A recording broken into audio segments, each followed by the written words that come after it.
prayers.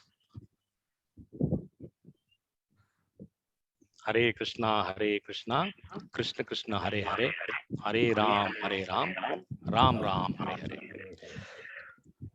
Good evening, all of you. Thank you for joining this Gita Wisdom session on a Sunday evening, Sunday morning. We are about to start the chapter 7. Title is Knowledge of Absolute, Knowledge of the Lord. It's also called Gnana Vijnana Yoga. The acronym of this chapter is HEAD. Let's see what HEAD stands for as we go ahead. We start with a quick recap of what we studied in 6th chapter, so that gives us the context to connect with today's chapter. So this chapter is Dhyana Yoga, and we started with studying verses 1 to 9, where the first lesson was, what is our mind? Arjuna wants to understand, is it our enemy or is it our friend? And Krishna gives him the details as to how mind can be an enemy or a friend. Then he describes as the second lesson Ashtanga Yoga. What is Ashtanga Yoga? It's a 8-step yoga process. Starts with Yama, Niyama, Asana, Pranayama, Pratyahara, Dharana, Dhyana, Samadhi. So this is the 8-step process which one has to engage if you have to be in Ashtanga Yoga. What do you achieve by this yoga? The purpose of this yoga is to calm your mind down. Shantim Nirvana. Paramam Matstamstam Adhigachati. Yukta Asita Matparaha. Control your mind so that mind is able to focus on the Lord. The lesson number 3 is success and failure, because Arjuna asks some doubts to Krishna about Ashtanga Yoga's feasibility. He says, I find dealing with mind is a challenge. I can fight any battle, but controlling the mind is a very difficult problem. Then Krishna gives him a very, what you can say, genuine advice. He says, with Abhyasa, practice, Vairagya, detachment, and Atma Samyama, you can control your mind. And this question about failure and success does not arise in any process of yoga, because whatever you do, you will start off from that point in your next life. So there's nothing called waste in yoga. It could be any step of yoga, and that includes Ashtanga Yoga. The last lesson is, who is the topmost yogi? Krishna defines this very clearly, and that's the last shloka.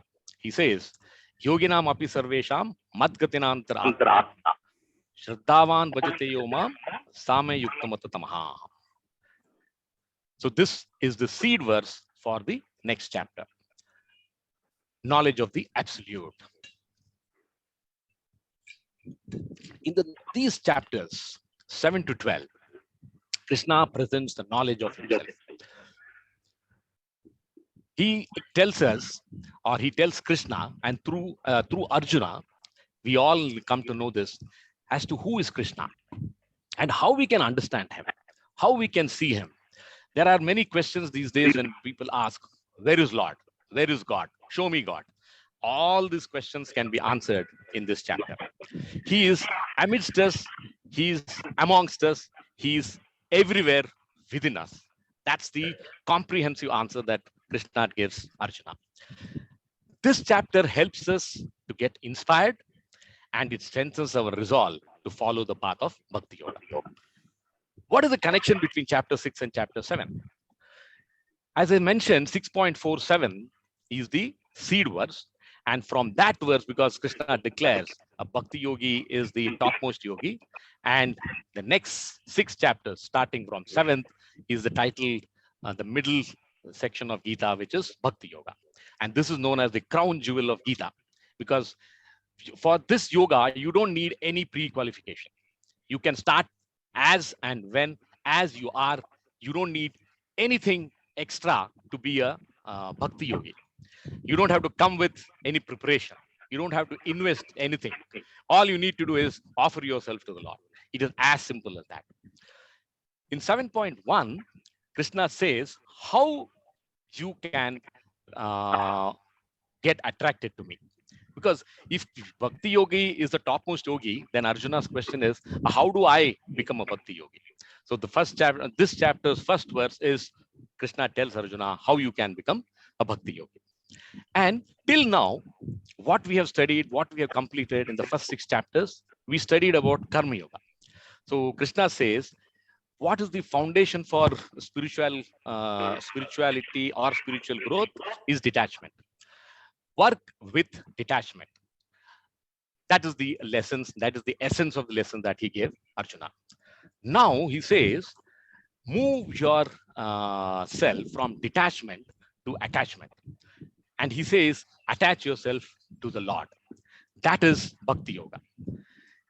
And he says, spiritual advancement is not judged by how much one is disconnected, how much one is disengaged, detached from this world, but how much one is connected with the divine.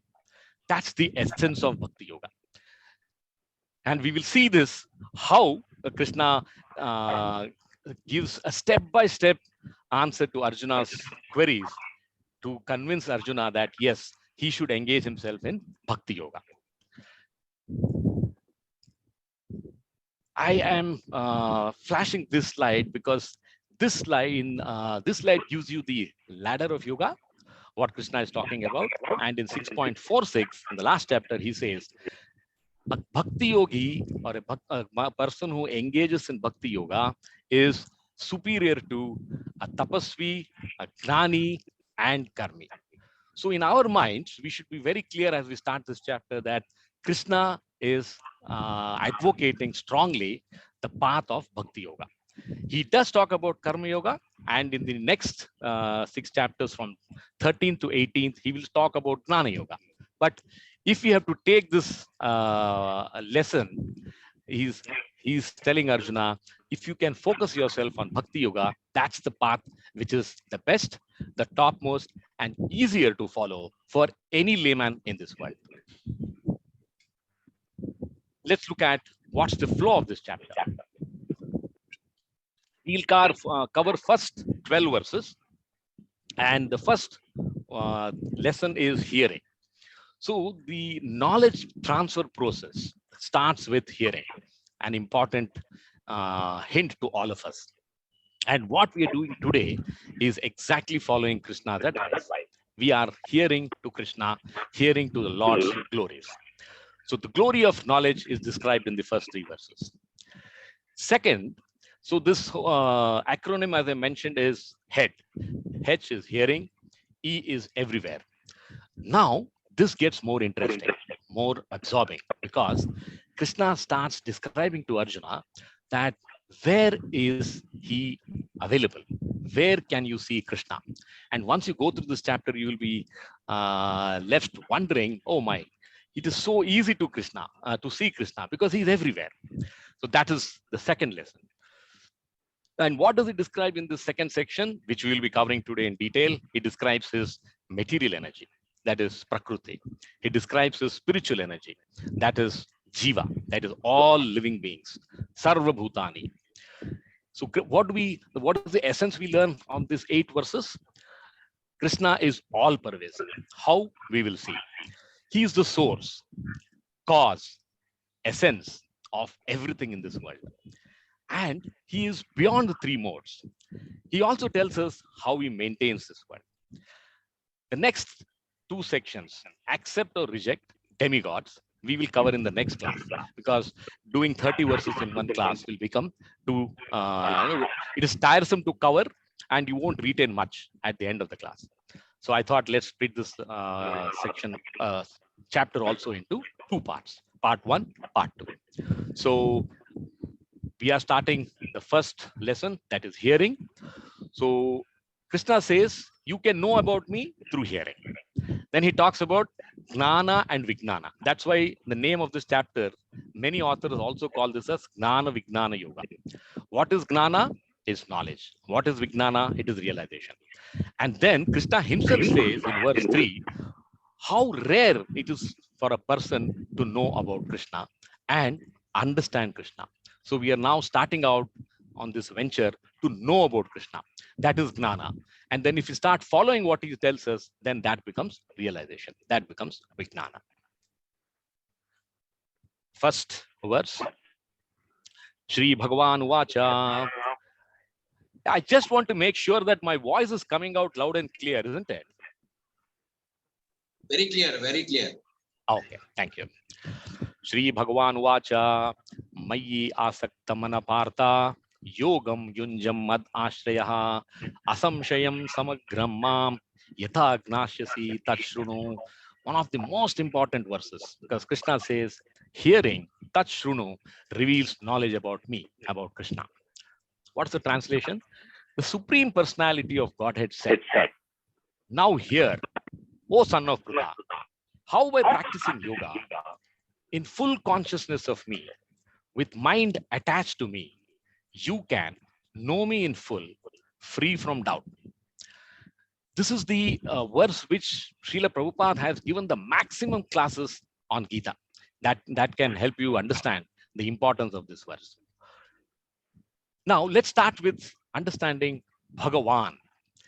Srila Prabhupada says we must first understand the word Bhagwan to appreciate this chapter. So in Sanskrit, Bhaga means opulence, riches. And Van means the man who possesses. So what is Bhagavan? Bhagavan is man who possesses opulence. It is similar to Dhanvan. It is similar to Gnanvan. It is similar to Balwan.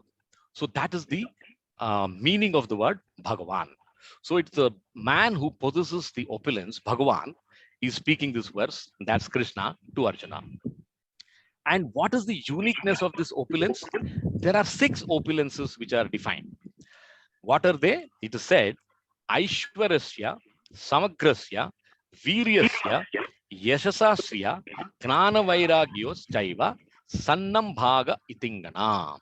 So it is riches, wealth, strength, influence, wisdom, beauty, and renunciation.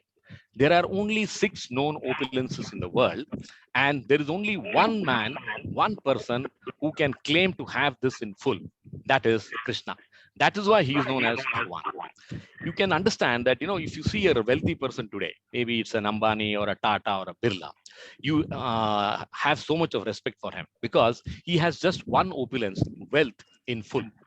Imagine what should be the power of Krishna because he has all the 6 opulences in full. And who gave us this definition? It is Parashur Muni, father of Vyasdeva, who defined the definition of Bhagavan. Now, with this understanding of Bhagavan, let's move towards understanding each line of this shloka. Mayi asakta manapartha. Krishna is saying, attach your mind to me, O Partha.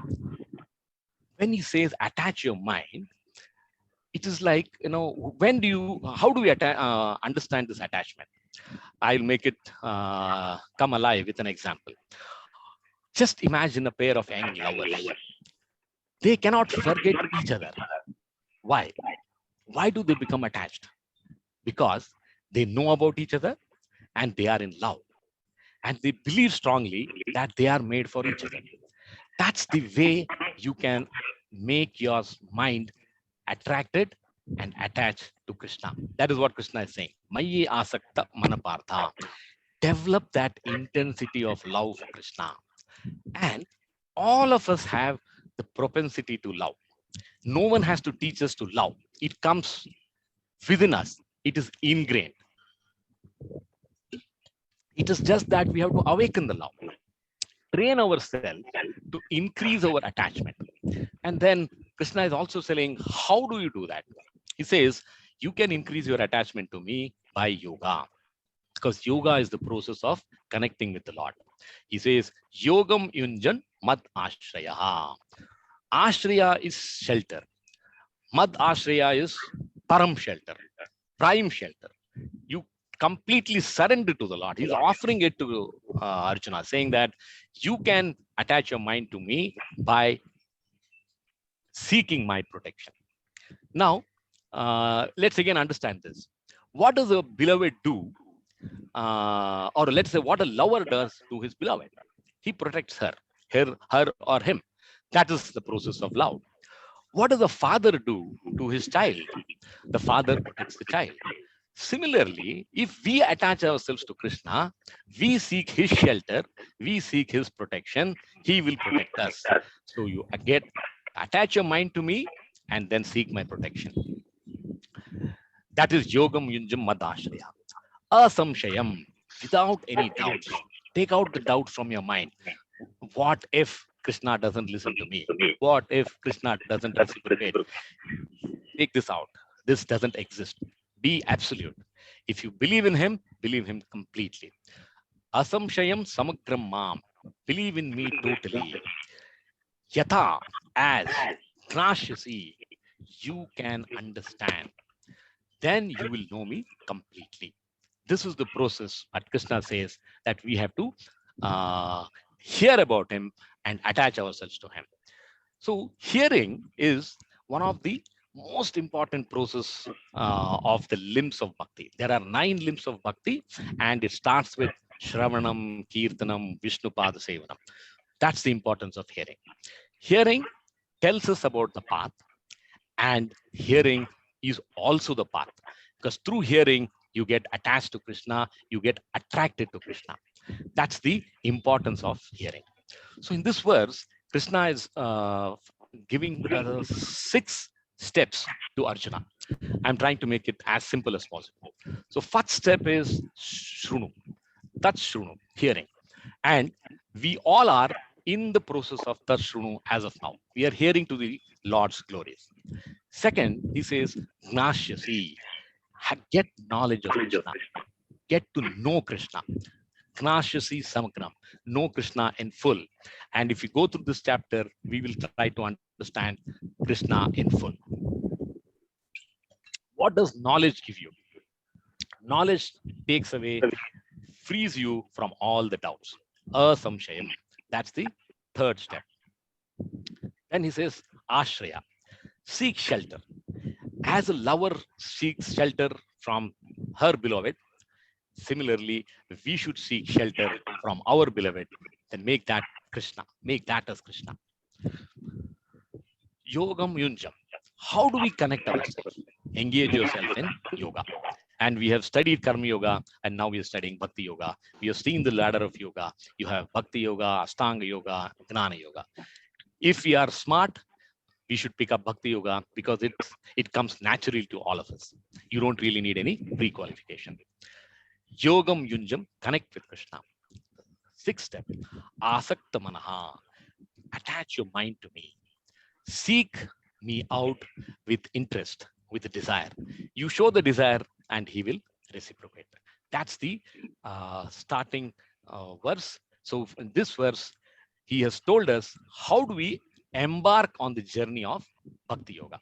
Mayi Asakta Manapartha. Let's move to the 2nd verse.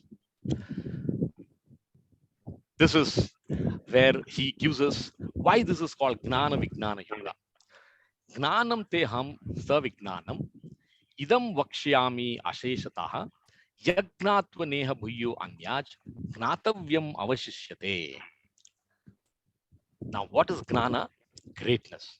What is Vijnana? Sweetness. There are many definitions of Gnana and Vijnana. This is one of the definitions from Vishwanath Chakravarti Thakur. Let's go further and understand this. Translation is, I shall now declare unto you in full this knowledge, Gnanam, both phenomenal and numinous. So these are the 2 new terms that Srila Prabhupada has used in the translation. We will see what does this mean. This being known, nothing further shall remain for you to know. So Krishna is not giving him bits and pieces of knowledge. Krishna is giving him the entire treasure house of knowledge. That is the beauty of Gita. He doesn't hide, he doesn't keep anything to himself. He gives it in full to Arjuna. So let's look at verse by verse, line by line. Gnana Vijnana, it's not the first time Krishna has used this in Gita. He says this in 6.8 as well. He says, Gnana Vijnana Tatma.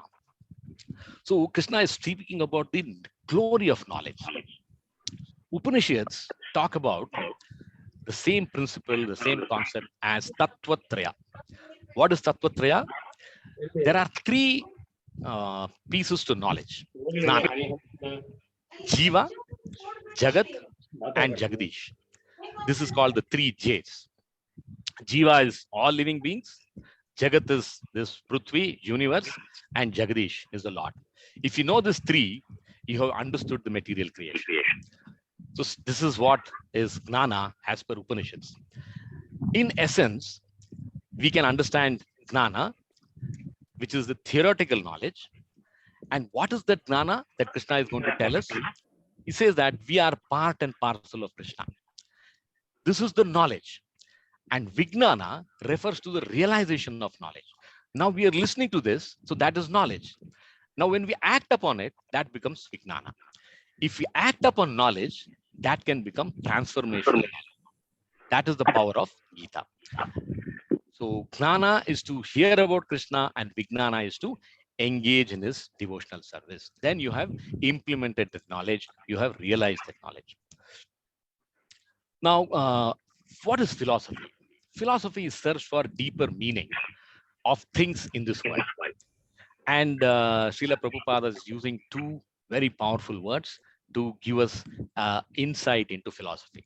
He uses the terms which are used in the Western world too, in the scientific world too. Phenomenal knowledge. It is nothing but empirical knowledge. It is, what does empirical knowledge or phenomenal knowledge mean? It is knowledge of things as they are perceivable to us, as we understand them. That is empirical knowledge, pratyaksha. That's how they're seeming to be. Vijnana is numinous knowledge. Numina means knowledge of things as they are. It's not about how they appear to be. You should understand as they are. There is no perception here. There is underlying reality here. That is anumana. That is rational. So you have empirical knowledge as phenomenal knowledge, and you have nominal knowledge as rational knowledge. Anumana, pratyaksha, anumana. Now, how do we understand this? Newton once sitting in an apple tree found an apple falls. So falling of the apple is the phenomenal knowledge. Everybody sees that. He also saw that. But what is numinous knowledge? Numinous knowledge is that he created the law of gravity. He gave us a rational framework, a rational scientific explanation to understand why the apple is falling down. So this is knowledge and realization of knowledge. So we should understand Krishna in a similar fashion. Vishwanath Chakravarti Thakur, as I mentioned, has given us this definition. He says, Lord is so supreme. So first, if you start hearing about him, you start understanding how great he is. And once you start realizing the greatness, it gets converted to sweetness. Then you realize, wow, Krishna is with us within our grasp. It is just that we need to open our eyes, we need to open our ears, and we need to look around. Idam vakshyami ashesataha. Idam means this teaching. Vakshyami, I shall explain. Asheshtaha, in descriptive, I am going to describe this in full. I'm not going to hold back anything. Yagnatva, if you understand this knowledge, neha bhuyo anyaj, there is nothing left for you to be known. Gnatavyam avashishyate. Even the Vedas say, if you understand Krishna, then all knowledge becomes revealed to you. So this is the essence of this verse. In chapter 7 and 8, Krishna describes Gnana. In chapter 7, he describes Gnana. 8, he describes Vijnana. 8 and 9. 10 and 11, he describes Gnana and Vijnana together.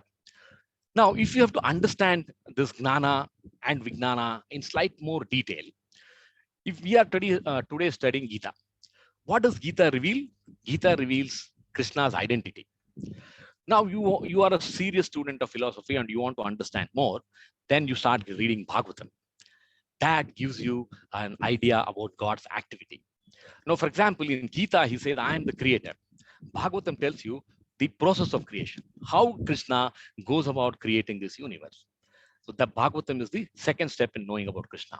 The third is Chaitanya Charitamrita, which talks to us about the mentality. So Gita is graduation, Bhagavatam is post-graduation, Chaitanya Charitamrita is the doctorate level of understanding of Krishna, Gnana and Vijnana. The next verse, very important verse. Manushyanam sahasreshu kaschid yatati siddhaye yatataamapi siddhanam kaschin mam veti tattvataha. This is rare knowledge. Krishna is himself saying this, so we can understand, even though Gita is available to all of us, how many of us will really open it? How many of us will read it? How many of us will try to make an attempt to understand and realize? This is the essence of this verse. Translation. Krishna says, out of many thousands among men, one may endeavor for perfection. You see, thousands of men, only one is in meditation. And of those who have achieved perfection, these are all the people who are trying to achieve perfection, hardly one knows me in truth. So this knowledge is rare. Why? Because we make little effort to move from knowledge to understanding. In 4.9, Krishna describes about himself. He says, Janma karma chame divyam, evam yo veti tattvataha. So what is tattvataha?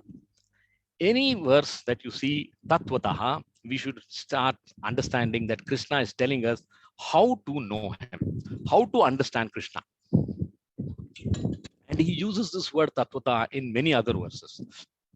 In 4.9, he says, Evam yo veti tattvata. So only one who knows the transcendental nature of my appearance and activities, Tyaktva punarjanma naiti ma meti so arjuna, upon leaving this body, will not take his birth again in this material world, attains my eternal abode, O Arjuna. So what is he saying is, why is this so rare? Why people don't want to understand Tattvataha? Because if you understand, then you come out of the cycle of birth and death. That is mukti, that is moksha. Now, if Krishna is saying this, why don't we make an attempt to understand Tattvataha in detail? Even in 18.55, he says, Yavan yaschasmi tattvataha. He says that only by devotional service you can achieve me. So we should try to understand Krishna tattvataha. Manushyanam sahasreshu. Shata is 100 and Sahasra is 1000. So amongst thousands of people, Kaschi Jatati Siddhaye, very few endeavor for perfection. Siddhaye means perfection. Now you should be wondering, why is Krishna saying this? Is perfection so difficult? What is perfection? In fact, many of us get waylaid by this first step itself. We all start thinking of many things as siddhi. But actually, Srila Prabhupada says, if you go to the root of it, then you will say that I can find a solution to the miseries of my life. That is siddhi. That is siddhi. And what is the cause of these miseries? It is janma, birth, mrityu, death, jara, disease, vyadi, disease, jara vyadi is disease and old age. So birth, death, disease, old age. These are the four miseries that we are all faced with in life. If we are able to understand this, why is this happening and how we can come out of it, that is perfection. That is siddhaya. But most of us are only interested in seeking a partial solution. Prabhupada gives an example. He says, what does the Gnani do? Gnani's goal is to become one with Brahman, realize Paramatma. This is Sayuj Mukti. This is partial siddhi. This is not perfect. So actual siddhi comes to you if you understand I am eternally part and parcel of Krishna. As simple as that, nothing more. Simple knowledge, but very difficult to understand. Now, if you were to take this and apply it to our practical life, does it make sense? Yes, it does make sense. Why? We try to accumulate so many things, knowing fully well that one day Krishna will take it all away. Why? Why do that? Reverse the equation. Try to seek and serve the Lord rather than spending time in accumulating the riches of the Lord. So that is siddhaya. That's why it is difficult. And he says, amongst those so many, you have gnana yogis, karma kandis. Amongst so many yogis, there is one who is a real striver, who starts trying to understand, okay, this is what I should be really understanding to be reaching closer to Krishna. Yatatam api siddhanam. And among those who endeavor perfection, kaschin mam veti tattvataha, very few know me in truth. So this is the rarity of the knowledge, and Krishna himself is trying to explain this to us.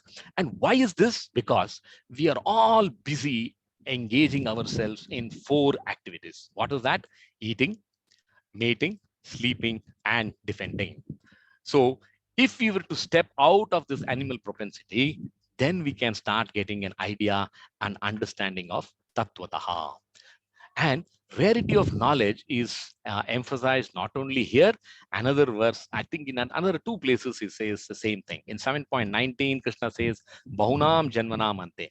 After many, many births, people will realize about Vasudeva realization. And then in 7.26, he says, Vedaham Samatitani, Vartamanani Charjana, Bhavishyani cha Bhutani, Mam tu Vedana Kashanaha.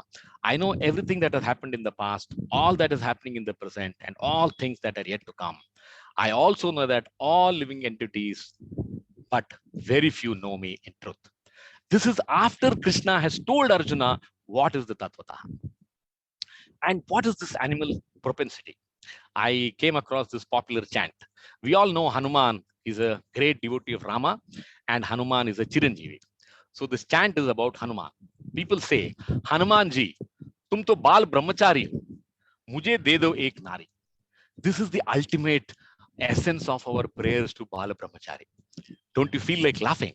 You can ask him for anything, but people say, Aap Bal Brahmachari ho, mujhe ek nari de do. So ultimately we make it trivial. That's in a lighter sense. Let's look at the fourth verse. Now starts the essence of knowing Krishna.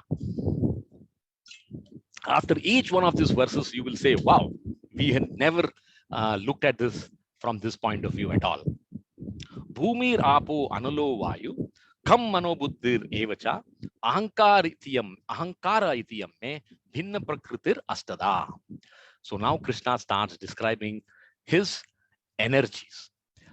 He is now describing Apara Prakriti, Maya Shakti. That is where we are all living, this universe. What does he say?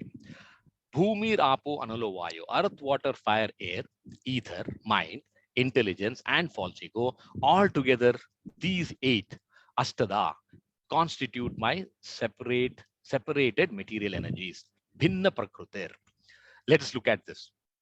So in 7.4, Krishna is describing his inferior energy. In 7.5, he'll describe his inferior energy or material energy. Material energy is the easier way to understand, and material energy is inferior. And then the next verse, he describes superior spiritual energy, and that is superior energy. Why is it called the separated energy? He says, Bhinna Prakritir Astada. And why is it called inferior energy? Why is material energy inferior? Because material energy does not have consciousness. It is inert. That's the reason why it's called inferior. And always material energy is exploited by the superior spiritual energy. For the enjoyment of spiritual energy, material energy is consumed. That's why material energy is called the inferior energy of the Lord. Bhumi. What is Bhumi? Bhumi is earth. Apo is water. Analo is fire. Vayu is a wind, air. Kam is ether. Mano is mind. Buddhi is intelligence. And Ahankara is the false ego. These are the 8 separated energies of the Lord. Bhinna Prakritir Astada. Now, we should understand this word Bhinna Prakritir. Why is it separated energy? What is separated energy? Srila Prabhupada gives a very commonly understandable examples. 2 examples. First one, he says, you look at cow. Cow gives us milk. So milk is the separated energy of the cow. And wherever cow is, there is no necessity that the milk should be there. Yes, the starting point, you milk the cow, collect the milk, and then the milk can be transported away to far off places. So this is how you understand separated energy of Krishna, because milk is a separated energy of cow. Second example he uses, he says, recordings. Srila Prabhupada spoke to us in thousands of places, thousands of discourses. All are available as recordings today. Now, this is the separated energy of Srila Prabhupada. Any one of us can do it. If you record it, that becomes our separated energy. And it is not essential for Srila Prabhupada or any person who's speaking to be present there. The recording can be heard any number of times in any place according to one's choice. So this is the example to explain what is Bhinna Prakriti, what is separated energy. Now you may say, oh, how can Krishna produce water? Because he's saying, I am the water, Analo. Now, Prabhupada gives another example. He says, we are all living entities, jivas. We also perspire. From this material body, we get perspiration, and that is water. How is it possible? So as a small jiva, as a limited jiva, I can produce limited amounts of sweat or perspiration. Similarly, understand Krishna is inconceivable, unlimited. That is how he can, if he says water is the separated energy of me, we should understand it as that. Now, what is the difference between science and spirituality? Science focuses mostly on the gross elements. It does not go to the subtle elements. That's the reason why science many a times is not able to give us satisfactory explanation. Now, if I will give you this diagram which makes it very clear. So what are we talking about? These are the earth, water, fire, air, ether, gross elements. That's where our body, gross body is also coming from, made up of. And then ego, mind, intelligence is the subtle body. And this science does not understand, science does not explain. And soul is, of course, the spiritual body. It's the spiritual body which is able to make use of the material energy, material body. Without the spiritual energy, this material body means nothing. So the essence of this verse is Krishna is the source of material energy. And then we also have five sense objects which are linked with these Panchabhutas, the sense objects. What are they? Sight, taste, hearing, smell, and touch. With these senses, we are able to enjoy the sense objects. And there's one more sense which is not explained in the verse, but in the diagram, but we must understand. The soul is visible, soul is understandable in the body of any living entity as consciousness, and that is chit. So that's the another sense which is not defined in diagram, but soul can be felt through consciousness. Let's look at the next verse. Aparayam itastva anyam prakritim vidime param. I have underlined param. Jiva bhutam mahabhavo yayedam dharyate jagat. Now Krishna describes the spiritual energy. So in the last verse we saw material energy, apara prakriti. Now we will say para prakriti. He says it is param. And jiva is coming from this energy. Besides this, O mighty armed Arjuna, there is another superior energy of mind which comprises the living entities who are exploiting the resources of this material inferior nature. So Krishna in this verse is describing about spiritual energy, and he says that all the Jiva Bhutas are coming from this spiritual energy, which means we are part and parcel of Krishna. Apareyam itas. Apart from this, there is another. That is the meaning of apareyam itas. Apara is referring to lower. He says prakrutim vidime param. Para is referring to superior. Why is Krishna saying this is superior energy? Because this has consciousness. Anya means another. So apart from material energy, prakritim vidime param, there exists my spiritual energy, which is superior because it has consciousness. What is that? Prakritim vidime param. That is my para prakriti. That is my superior energy. From this jiva bhuta, bhutam mahabhavo, all the living entities are coming from this spiritual energy of mine. So this very clearly tells us that we are part and parcel of Krishna. We owe our existence to Krishna. He is Paramatma, we are Atma. Yayedam dharyate jagat. They are exploiting this inferior apara prakriti material energy to maintain and live in this world. So that's why this is known as superior energy, because superior energy makes use of inferior material energy to live in this world. And energies are always controlled by the energetic. How do we understand this? Cow will control giving the milk. So cow is energetic, milk is the energy. That's how we understand. So the energetic always controls the energy. So since we are part of him, the Lord always controls us. He is Paramatma, we are Atma. Next verse.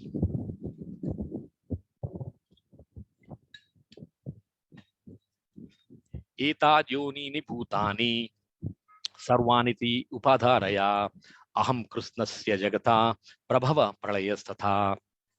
Krishna now continues further, giving you more and more insight into his powers. Krishna is now saying, I am the creator and destroyer. Prabhava, Pralaya. Prabhava is creation, Pralaya is annihilation. All created beings have their source in these two natures, Para and Apara Prakriti. Of all that is material and all that is spiritual in this world, know for certain that I am both the origin and the dissolution. I am the source and the cause of destruction. So we now start understanding that Krishna is having these two energies, and he's also saying that I use this energy to create and I use this energy to dissolve as well. So nothing exists outside the purview of Krishna's energies. Etad yonini bhutani. All these living beings, be sarvaniti upadharaya, understand all of them. And he's not saying manushyeshu, he's not saying only living beings who are humans. No, he's saying sarvaniti upadharaya, all living beings. Whatever you see within this material world is a combination of material and spiritual energy. Without spiritual energy, material energy has no power. Hence, it is called superior energy. Both are controlled by Krishna. And this material world is manifested based on spiritual energy. How do we understand this? Now, we all experience this and we see this in our living lifetimes. We were a child, we grew into a kid, then we became an adult, now we are middle-aged, and then old age will slowly dawn upon us. It's the same body, but it is constantly changing. This is how Krishna is able to manifest in this world. Who is causing this change? Is it that I remove part of my body and replace it with another part of the body to become an adult? No, it's the same body, but it's continuously undergoing change. This is how you understand the spiritual energy. So there is the spirit which is within us, which is creating this. Where does this come from? Aham Krishnasya Jagatha. These two energies are generated by me. He's very clearly saying. And you look at this word aham. Aham and mam are quite frequently used in this chapter, which very clearly says aham means I. I am controlling these two energies. Krishna doesn't anywhere use impersonal form. He doesn't say it is my effulgence, it is my energy, it is my Brahmajyoti that is controlling this material and spiritual energy. So he's a person. He says, Mom, I am telling you, Aham, I am controlling. So this is how you can understand the personal nature of the Lord. In Vedanta Sutra, it is said, you should find out the origin of everything. Atato Brahma Jigyasa. And now Krishna is saying, Aham Krishnasya Jagatha. Everything in this world is coming out of me. He further ends saying, Prabhava Pralayas Tatha. Prabhava is origin, Pralaya is annihilation. You look at electric light. How do we understand what Krishna is saying? How does this energy operate? How does this energy work? How do we understand? You take electricity. If you push a button, it's on. There is light. This is creation. If you switch off, there is no light. You have switched off the bulb. That is annihilation. So this is electricity is the energy, and using the switch you can control on and off. Similarly, this entire cosmic manifestation is created and it has a certain date of expiry.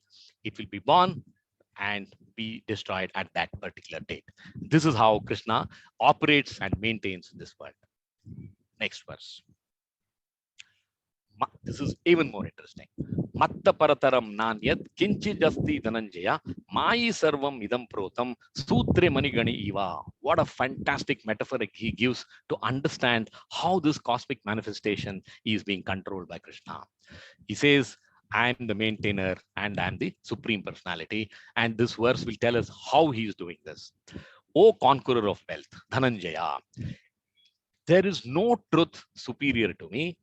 Everything rests upon me as pearls are strung on a thread.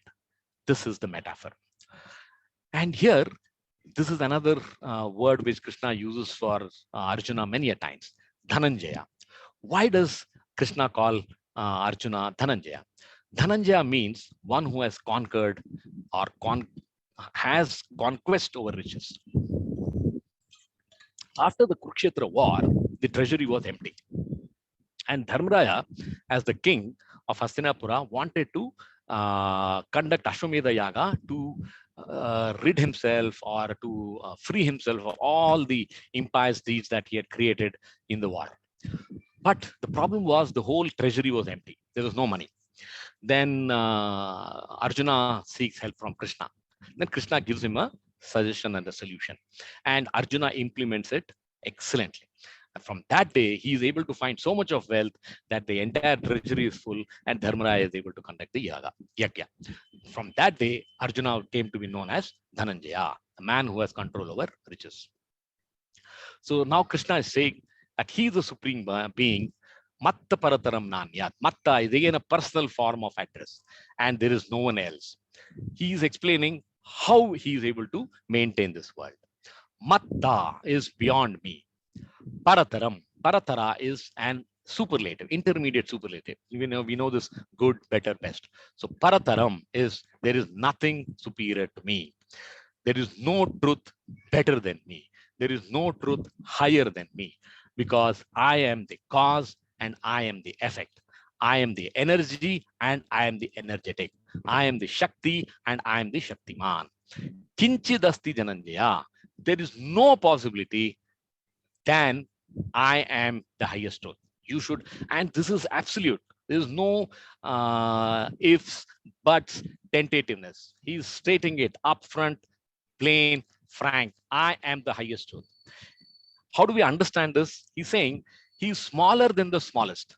When you say this, he says each jiva is part and parcel of me.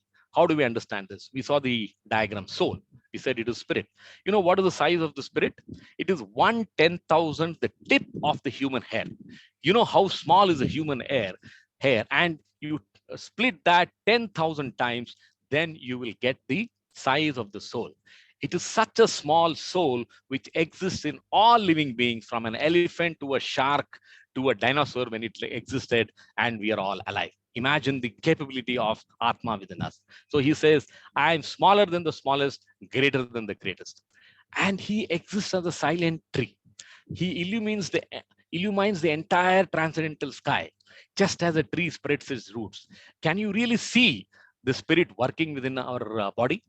Does it really show that it is tired or it is making an effort? It is effortless. It is silent.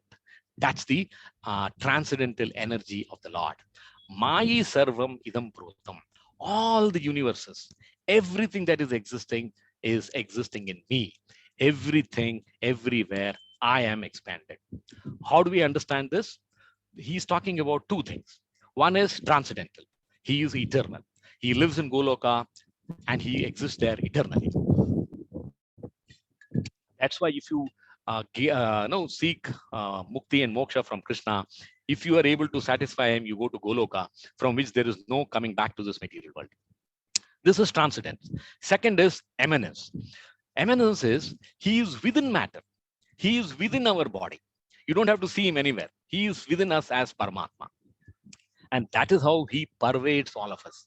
So transcendence is God is beyond matter, Krishna is beyond matter, and eminence means Krishna is within matter. So Gita explains both within and beyond matter. So this is the Sutra Manigani Iva. What is this metaphor? Now, let's understand this example so that we understand what Krishna is trying to say in this metaphor. When we look at a beautiful pearl necklace, what do we see? We see beautiful pearls that comprise the necklace. That's the first thing, glittering pearls. They arrest our attention. Then we'll see more deeply. What do you realize? We realize that the pearls are held together by a thread. Do you all agree? That is that thread. Is it seen? No. It is hardly visible, but it is playing an important role.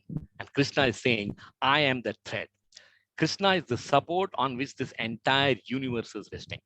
That is the eminence of Krishna. He is within this world, he is within us, and this entire world is threaded or pervaded by him. That is Sutra Manigani Eva. What is the life lessons from this verse is, don't try to see God because he's everywhere. What we can do is work in a way that God wants to see us. That is the essence of this verse.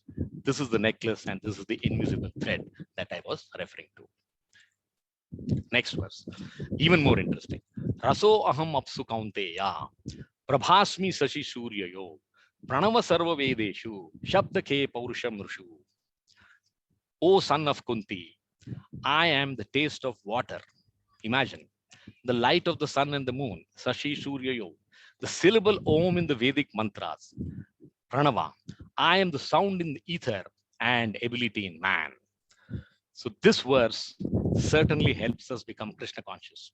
What is Krishna consciousness? Is to see the Lord everywhere and surrender to him. As simple as that.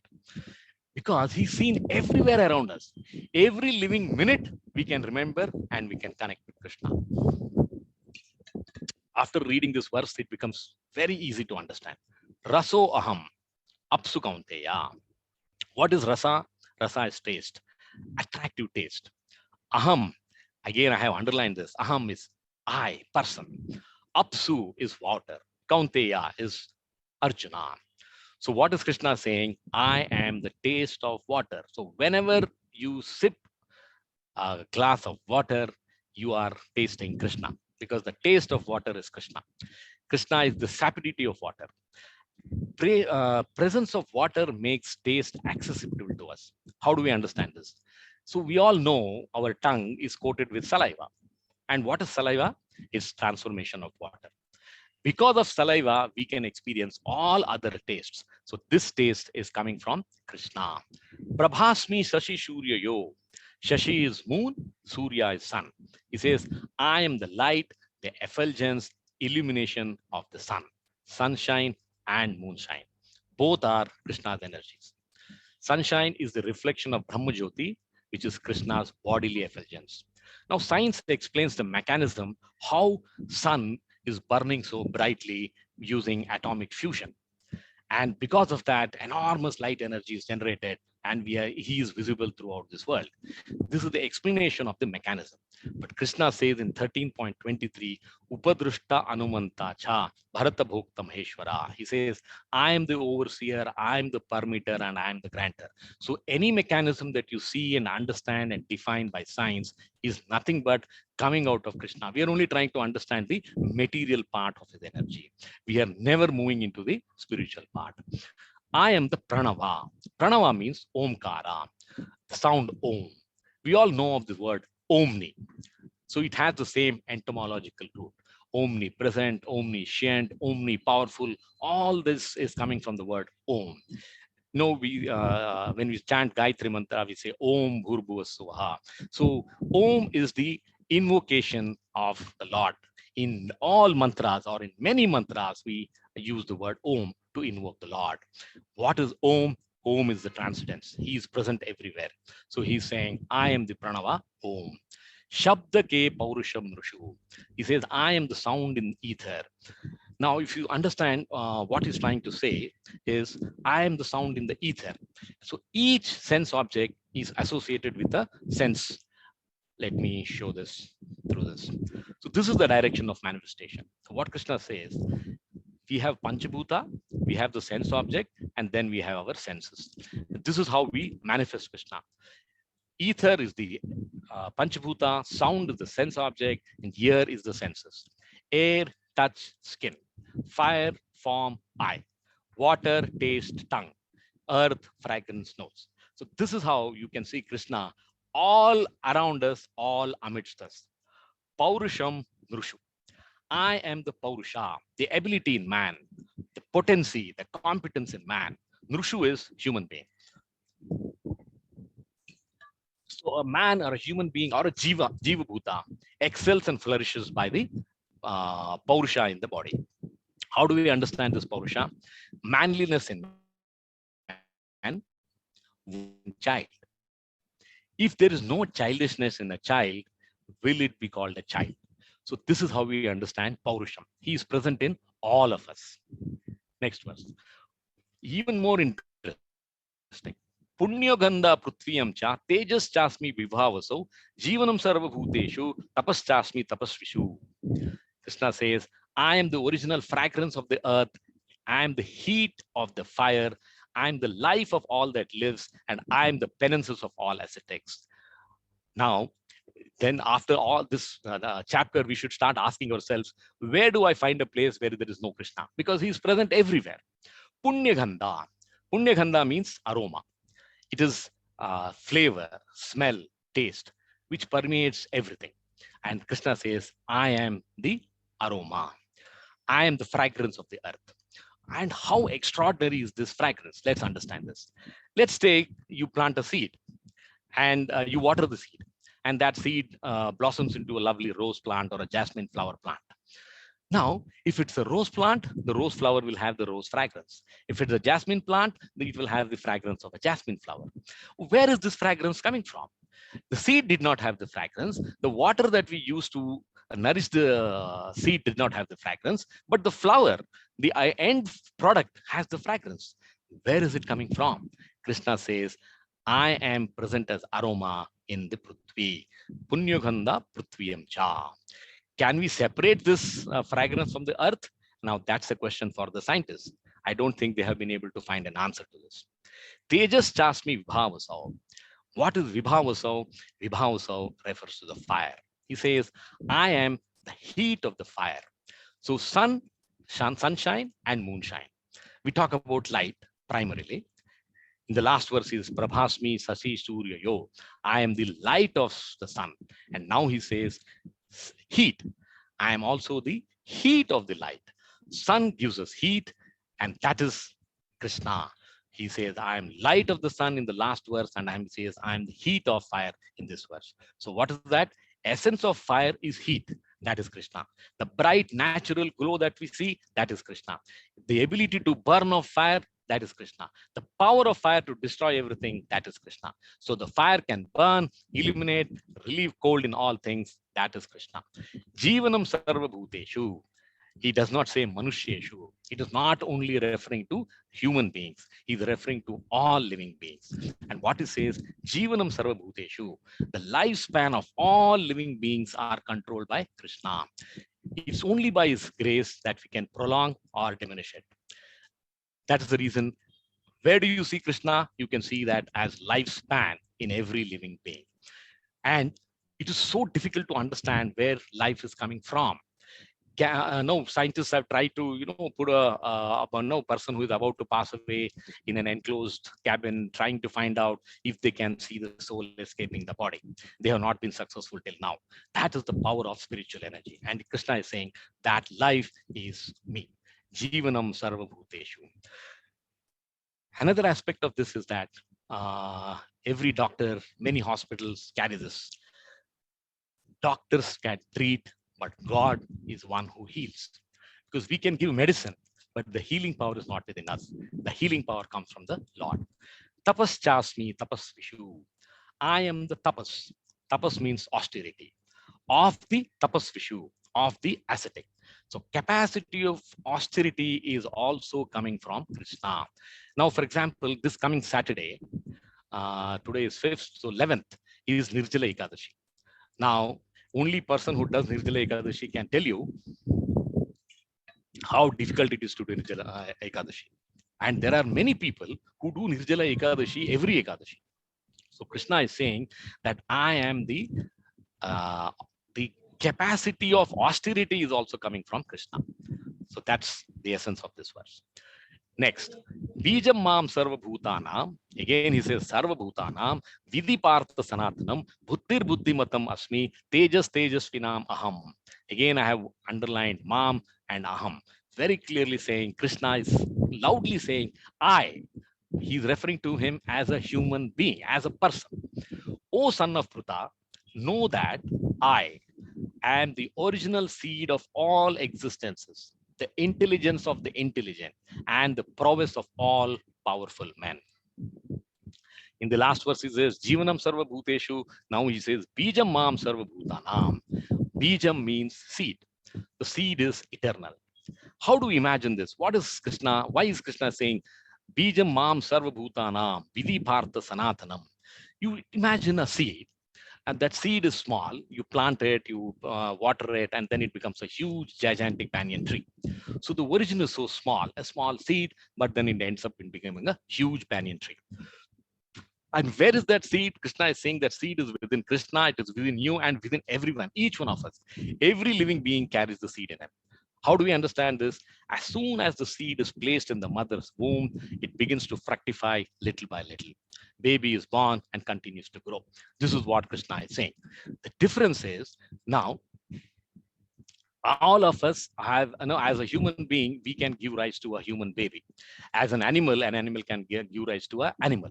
But Krishna says he is the seed from which all living entities come from. So he's the seed which, it's not a banyan seed will give a banyan tree. A rose plant will give a rose flower. No, he says all living entities are coming from me. I am the seed. And another thing is that if you observe, a seed becomes a plant, and after that, the seed doesn't exist because the seed is lost.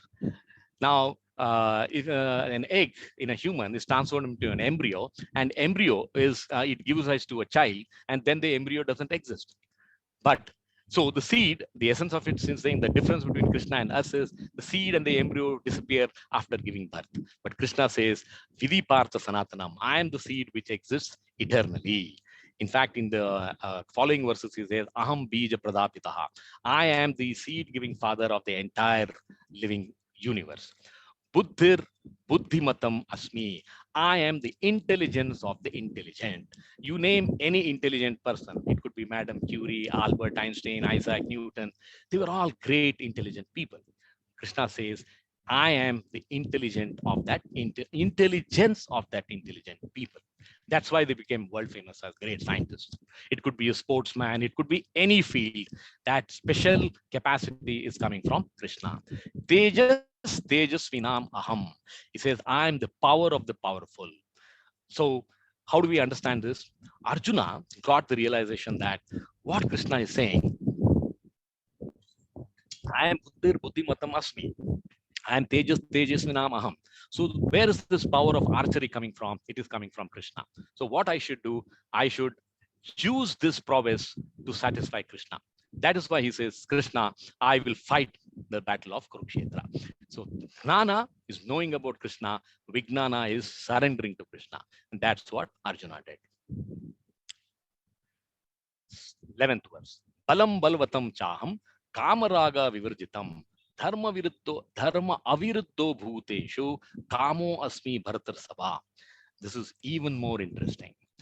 Kama, sex, which we all look at, it has a negative connotation, slightly negative connotation. But Krishna says sex is divine when it is harmonized with dharma. And sex is Krishna. Kamo asmi bharatar sabha. I am the strength of the strong, devoid of passion and desire. I am sex life which is not contrary to religious principles. O Lord of Bharatas, Arjuna. So now he's saying, Balam Bhalvatam Chaham. Easy to understand. I am the strength of the strong. If Krishna is merciful, you become famous as a strong man.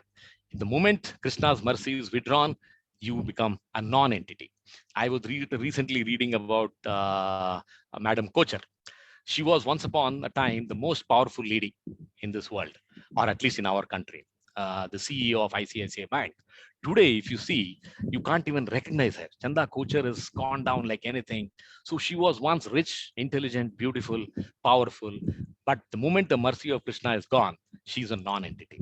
So that is what we should understand. Kama raga vivarjitam. He says kama means lust, raga means attraction. When you have attraction, when you have kama, if it is without desire, then it is Krishna. Only if it is free from desire and attachment, then it is Krishna. Now, how do we understand this? Can you have a desire without attachment? Can you fall in love without having attraction for the opposite person? No way.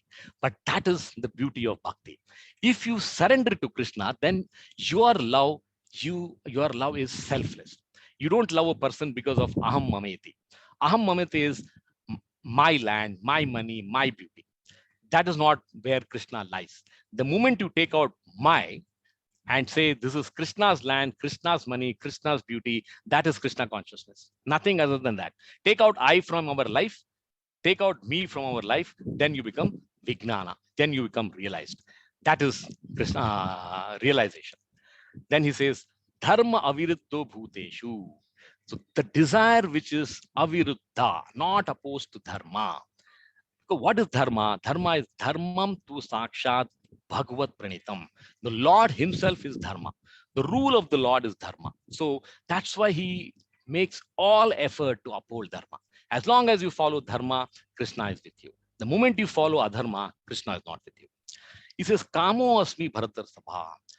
He's saying, I am the sex in the sex life if you don't use it for or you don't use it in an unrestricted fashion. So kama in the first sense is desire without attraction. Kama in the second time he repeats in this verse is sex life. Sex is not mundane. It is divine. It is natural part of life. Krishna is saying, I am the sex life if it is not against dharma.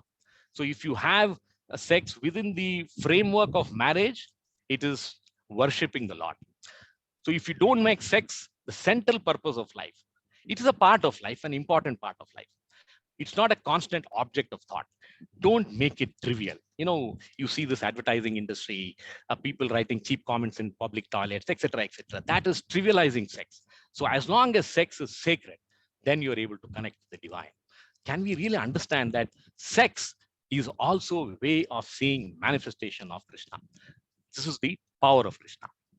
The last verse in this section. So I summarize this briefly. He has given us 14 elements where you can see Krishna: taste of water, light of sun, ability in man, sound in ether, intelligent in intelligent, strength of the strength. And in the last verse, he says, I am the controller of the three modes. Ye chaiva satvika bhava, rajasas tamasas chaye, matta eveti tanvidi, natvaham te sute mai. Aham. Again, a personal form of the Lord. Know that all states of being, be they goodness, passion, or ignorance, are manifested by my energy. I am in one sense everything, but I am independent. I am not under the modes of material nature, for they, on contrary, are with me. So this verse summarizes the previous 9 verses and it concludes. The Lord is everywhere, and he also says, I am the three modes. Because this world is controlled by his material energy acting as three modes. We all know what are the three modes. Sattva, mode of goodness. You are pious, you adhere to dharma, then you're known as sattvic. Rajas, you're passionate, active, restless, never satisfied. That is rajasic.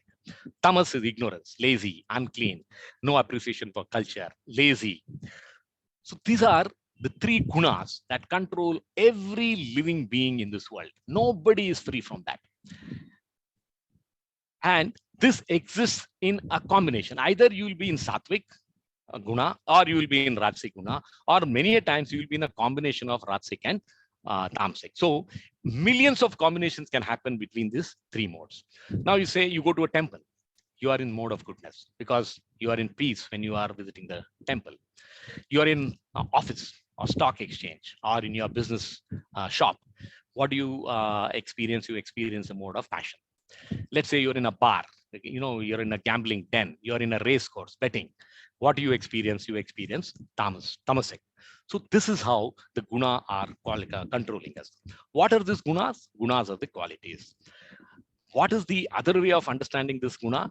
This is a rope that binds us, all jivas, all living entities, to the cycle of life and death. This is what he says in this verse. Ye chaiva satvika bhava, rajasas tamasas chaye. All three modes are emanating from me.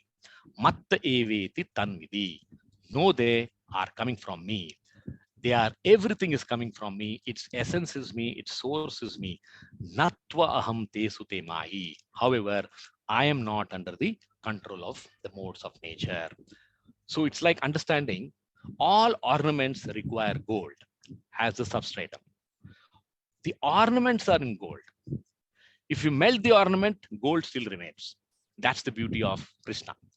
He is the controller of the three modes, but he doesn't get affected by the modes. Another example, all waves are in water. When the wave is broken, the water is not broken. Water remains as water. Only the wave is broken. That is how Krishna is. He is the creator and controller of the modes, but he is not affected by the modes. Krishna is Nirguna. All material activities are under these three modes, are under his control, but he is not affected by them. The analogy is a king and a lawmaker is not subjected to the state laws. Now, you may be wondering, how can Krishna,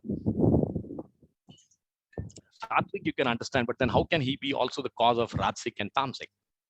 Srila Prabhupada gives a wonderful example. He says, you imagine you are at the power plant and there is electricity which is being generated. So electricity is the energy. Now, that electricity can be used for heating. It will become a heater. In the cold weather, that becomes your savior. In a hot weather, you use it to, the same electricity, the electricity is used in an air conditioner to cool the room. So the energy is the same, but the utilization of it is different. In one place, it is heating. In another place, it is cooling. Similarly, the energy of the Krishna is same, but one person uses it as Sattvic, another person uses it as Rajasic and Tamasic. That's the essence of this verse. With that, we come to the end of this session. Krishna controls the three modes of material nature is the essence of this shloka. Quick summary of this chapter. We have heard about hearing, verses 1 to 3, which talks about the glory of knowledge, about Krishna, and how we can know this is through hearing. Tat shrunu, yat grashasri, tat shrunu.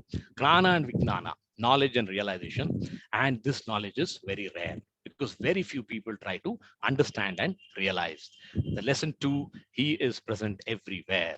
We have studied 14 examples where Krishna says how you can see him and how he is all pervasive. He is the source, cause, essence of everything. And he is the controller of the modes. He is beyond the three modes. This accept or reject and demigods we'll see in the next class. Thank you very much. Thank you, Shyam. And thank you. Wonderfully explained. Shyam, one request. Since you are recording all of the sessions that you have conducted until now, and once we complete all the 18 adhyayas, maybe a compilation you can send it across by mail so that for quick reference. Sure. And I have also stored this on YouTube. So if I send you a link, you can access all the recordings till date. Okay, good. Thanks. Thank you. Any other questions? Any other doubts? Because some of the examples that you took, we may forget them. Okay. So those are not in the slideshows. So right. Listening to what you have been saying and those examples will provide a kind of a remembrance that. Certainly, Ravi. I will do that.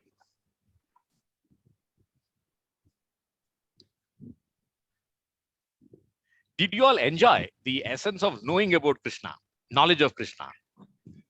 Yes, Mr. Sriramlu is speaking, but he's on mute. I don't know whether he is able to hear me also. Okay. You want to say something?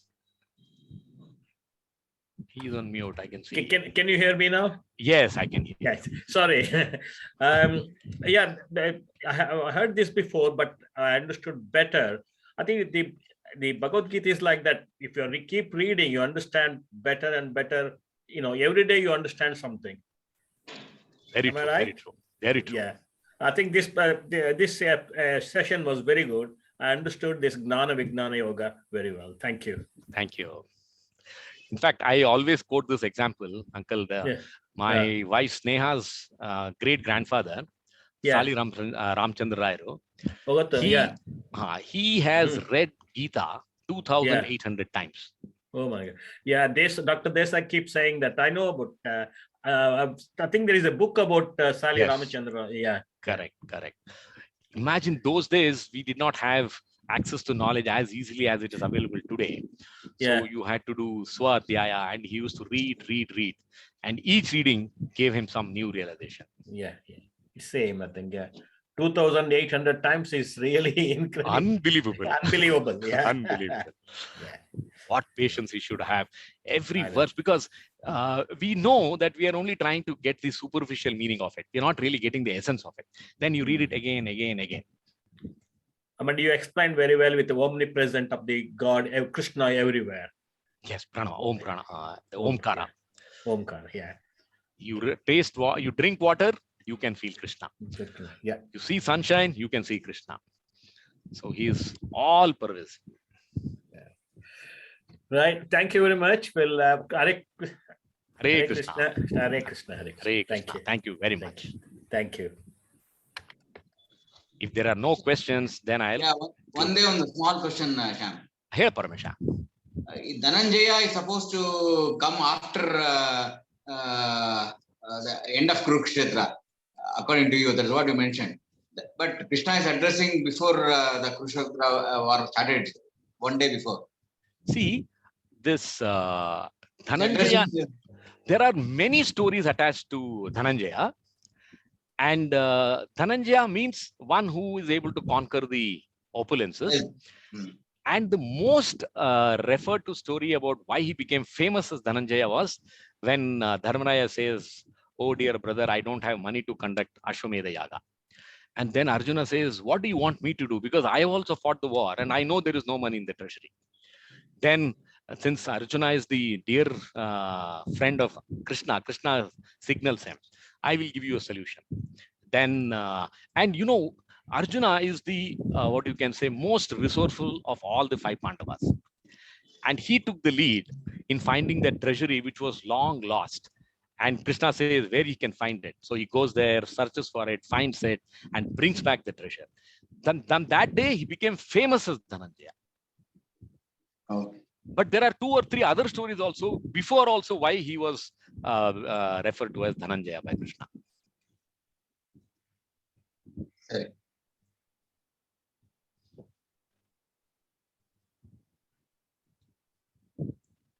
There are no other questions. Jairam, you have any question? Murari?